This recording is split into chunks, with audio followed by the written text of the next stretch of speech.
How are you? So I've been doing a lot of this work recently with looking at my ego in terms of the creative process of art, and what is the necessity of the ego, my own ego, in relation to it. And as I go along, I've been studying a lot, reading a lot, doing a lot of research at different traditions, different spiritual traditions, and their approach to ego removal or minimizing the ego, bringing it down, and what that entails.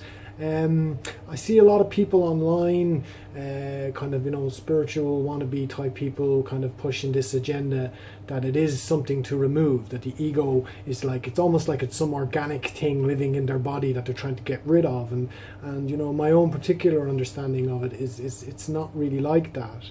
And I liken it to a ghost, whereas the ego is like a ghost in the consciousness. It's there, but this ghost governs and controls. It dictates, and it points the direction, be it consciously or unconsciously, of how the universe can manifest itself or perceive itself to be.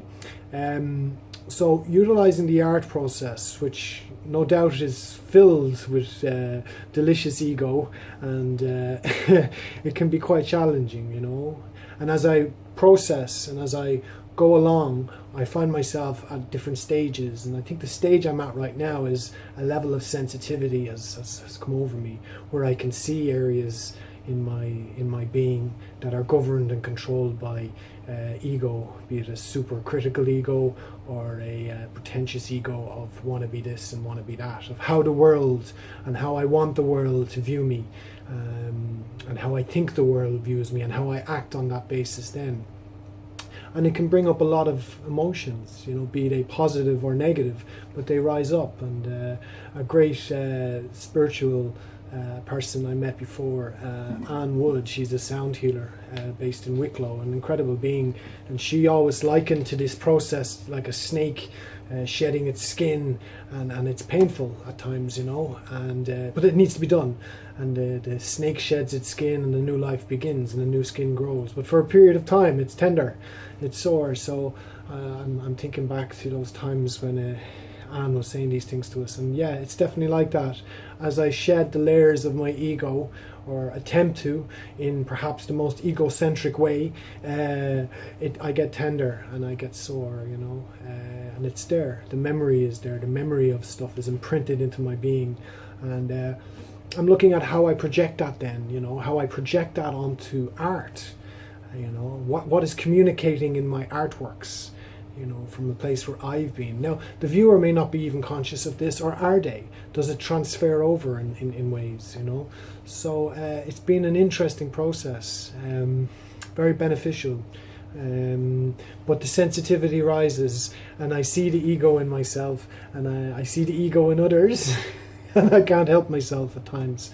And we have kind of social media posts from people that I perceive to be egocentric, and then I know I'm going off on a wrong tangent then, because my ego is back into judgment and discernment, and I have to bring it back to myself, to me, and I take responsibility for my individual existence, not a group thing. It's an individual process. The individual in my belief system is paramount. And it's important that I avoid the pitfalls of getting into criticisms and negative ways of being and thinking. The lockdown, the pandemic, I've had to work throughout it, but it has offered a sense of space, a sense of rest, a sense of closure around certain things. And the work is progressing, it's coming along nicely. I've been reading a lot, I've been studying a lot, I've been looking at different individuals through history, and looking at their views on how to minimize egoic thought and egoic action, which comes from thought then. And it's been very interesting, I have to say. I'm enjoying the process as I go along, as well as feeling the benefits, be they tender or skin shedding, as we go along.